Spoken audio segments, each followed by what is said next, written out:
Welcome to another episode of Class Haven Farms. So what do we got going on today? Well, today we are going to move the goats. At least we're going to start moving the goats. Only because Chicken Whisperer's got practice tonight and we got a bunch of other things going on. So I'm going to at least start laying my second fence up on this new area that we have been clearing out. And so we can get the goats moved and keep working them up this path. So stay tuned.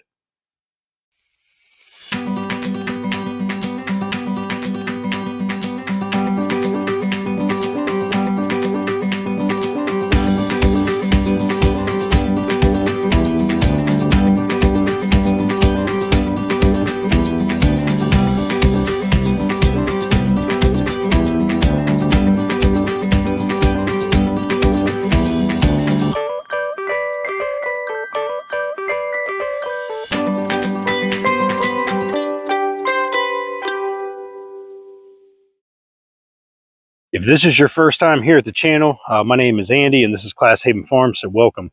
So what we have here is, this is my second set of my Premier One goat netting. And what I have is I have 200-foot sections. So what I like to do is each one of these 100-foot sections has at least 15 of these spans. So going from this post to this post, there's 5 of them. And for me, something that I use is I count off with my feet the different paces. So for each one of these sections, it's 12 paces. So what I like to do is when I'm moving them, especially into this dense forest area, is I'm going to kind of walk this off and give me an idea of kind of the outline of where this fencing needs to go. That's not something that you have to do. It's just I do all this by myself, and I've found over the years that this is the easiest way to do it. But I have this section of netting. Some of it's already taken down from the last time they were here, and I left the other stuff up. I will tell you guys in the summertime I don't leave it up only because the weeds and stuff grow through it. But in the wintertime, I just leave it up. It's just easier for me just to leave it up. The only time that I make sure I yank it out is if I know we're going to have a freeze coming up and I'm going to move them. I'll pull them out of the ground. So I'm going to go ahead and pace this off and figure out where my first 50 foot is going to go.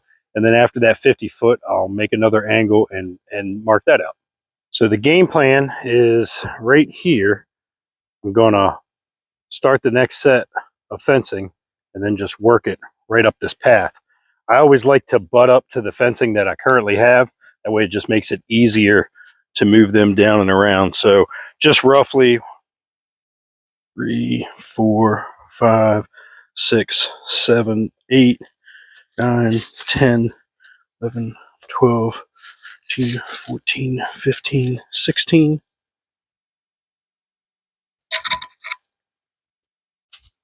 So this stick that I put in the ground right here is the first 50-foot section. And then I'll basically do a straight line from this point across here, which tells me that I'll come down and buck this up and move this log out of the way. I'm going to leave a lot of this stuff up only because will you two knock it off? Hey, stop. Only because the goats like to jump on that stuff and play on it. So I'll just let them play on it and eat whatever bark they want and do whatever they want to do with it. But I'll just try to move the debris and stuff that's in my way. I'll move that as I set off this pace. So it just kind of gives me an idea of the debris that I'm going to have to move. I feel bad for the goats right now because they know what I'm doing. So they know they're getting ready to get set on a fresh buffet. But the sad thing is I'm not going to be able to get it done tonight to get them moved. So the kind of fence that I have the single spike on this one. Now that one's the double spike.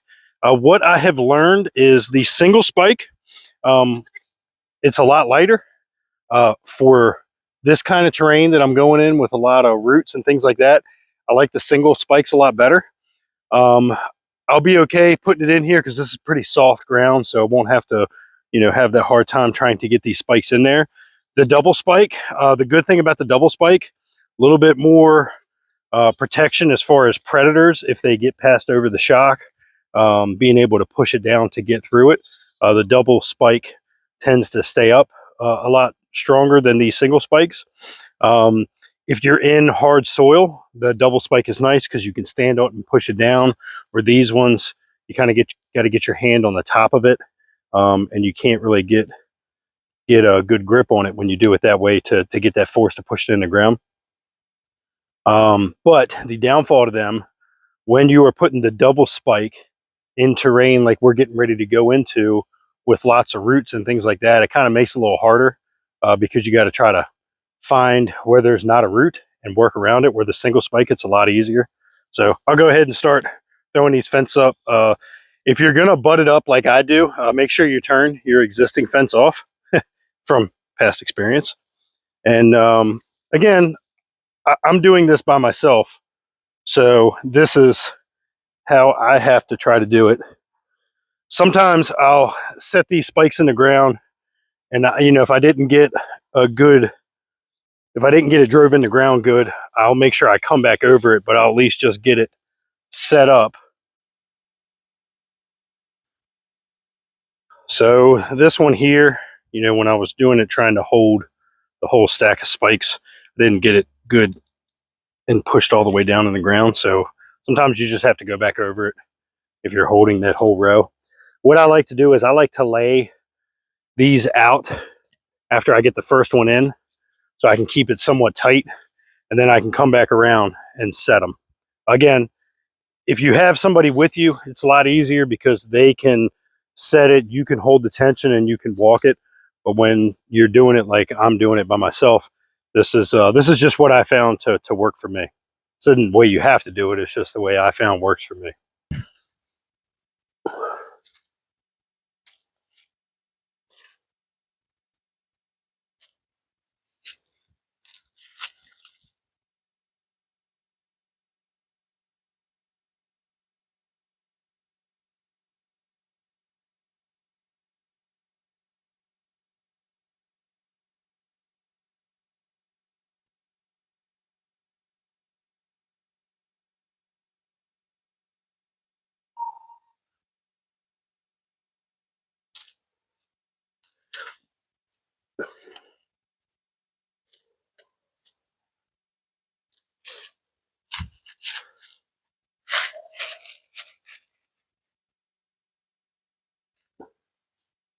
All right, so I got the first half of the new fence set up. Take you guys with me. Kind of ran it up here along the path. I'll have to put some posts down to shore this up because this is part of the old tractor path. And of course, this is a lot lower than that side, so we'll get that straight so nothing can come underneath it to come in, or nothing can come out. And I'm gonna have to cut this little sapling out so it's not touching. And I did leave the top part of this log on here. We'll see how it works. If it doesn't work, I'll just buck it up real quick. But I try to take a fire rake and go along this edge. This is why I like to walk this out, especially when you get into stuff like this, because then I can clear out all these leaves and debris, and I don't have as much contact with the leaves on the fence. So now this is the first 100 foot of the fence. So now I'll grab the other 100 foot, but I'm not going to be able to do it tonight. So this video will not be getting released on a Saturday morning. It'll probably get released sometime Sunday morning. But we'll grab the other set of fencing that's out there that was set up from the last time, pull that in, and then connect it to this, run it down along this path that I created, and then tie it back into the other side.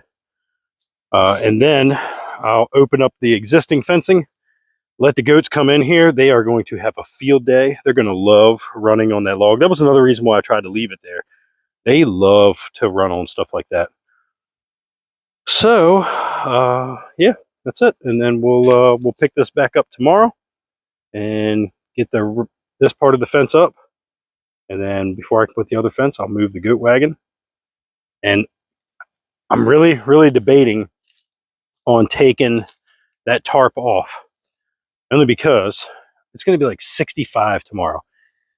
This is how crazy Maryland weather is. Literally a couple weeks ago, we were having snow and we were in the teens and everything else. And now it's 65 tomorrow. It was 55 today. Just nuts. And earlier this week, I had 3 nights where it was like in the mid to low 20s. But yeah, so we'll sign off for now. All right, so it is the next day. I'm trying to dodge goats because they are super excited right now because they know what I'm about to do. So I'll show you guys. You remember we ended back on this corner, and I have since grabbed the second set of the 100-foot set of fencing, and we've come over here and joined it here into this corner of their current area. And look, they know, like, they're like, yep, he's getting ready to walk over here and open this up. Look, it's amazing how they are so trained now. When I was first doing this, they would stay away from this fence. They would stay away from me.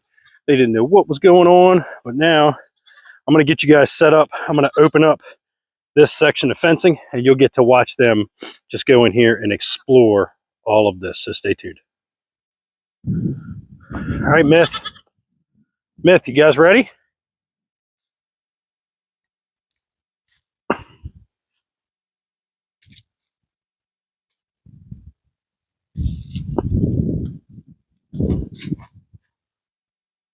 It's funny, they'll watch me for a little bit, and then when they realize I'm opening this up to a new buffet, they're going to come running.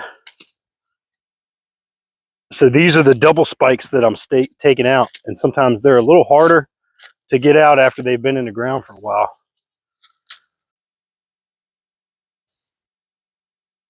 And here they are in the new section. So now what I'm going to do is I'll grab the new fencing and I'll run it across here. And since they are occupied getting on to all this new vegetation, I will go ahead and seal them in here. And then once they're sealed in here, I will go over to the goat wagon. I'll start pulling the tarp and everything off, and I'll start taking the houses off and cleaning all the bedding out, getting that cleaned. I do have one tire that I need to put some air in, so I'll do that. And then we'll hook up to the goat wagon and we'll pull it right into this area. And then we'll get it set up. But look at them, man, they are some happy goats. Got them. Leaves that are fresh, that have fallen off the trees, man, they love those things.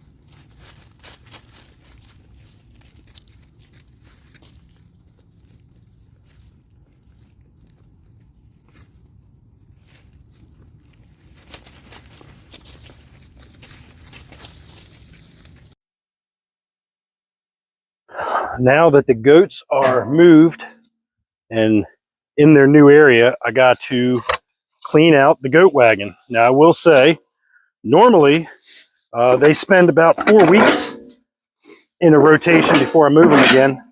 So this one was almost 6 weeks, and that was mainly because of weather and just time, me having the time to be able to do this. And since we had a bunch of nights where it was in the teens and things like that, I was putting extra straw in there for them to keep them warm. So normally I can scoop all of this into one bucket on the 790, but I'm probably going to have to do 2 or 3 trips.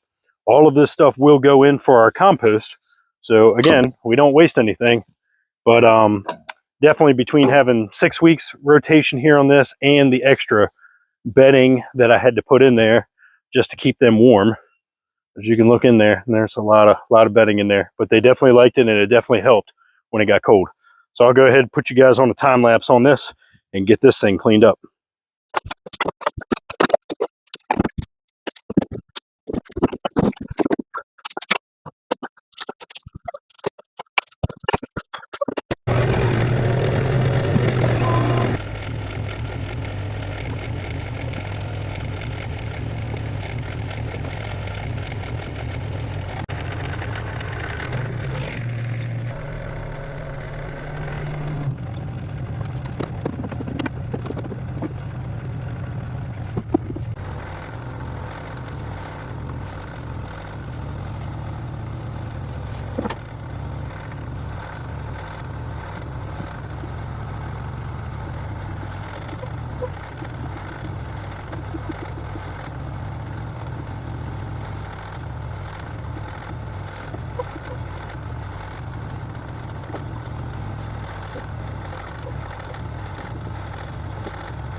And while we're driving down to go dump this down at the compost, do a quick sneak peek into next week's video.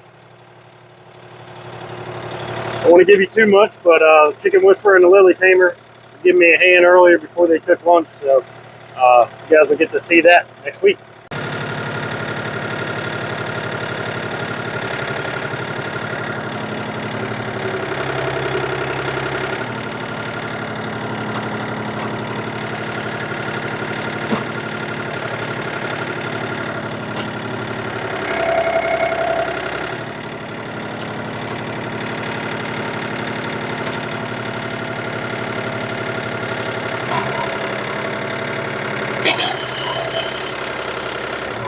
All right, I got the deck scraped off. I got the houses up here, and I got them strapped down with the ratchet straps. So let me go ahead and put some air in this tire. And I don't know where the Chicken Whisperer went, but I think he's going to give me a hand putting the straw down in the two playhouses here. Just don't know where he went.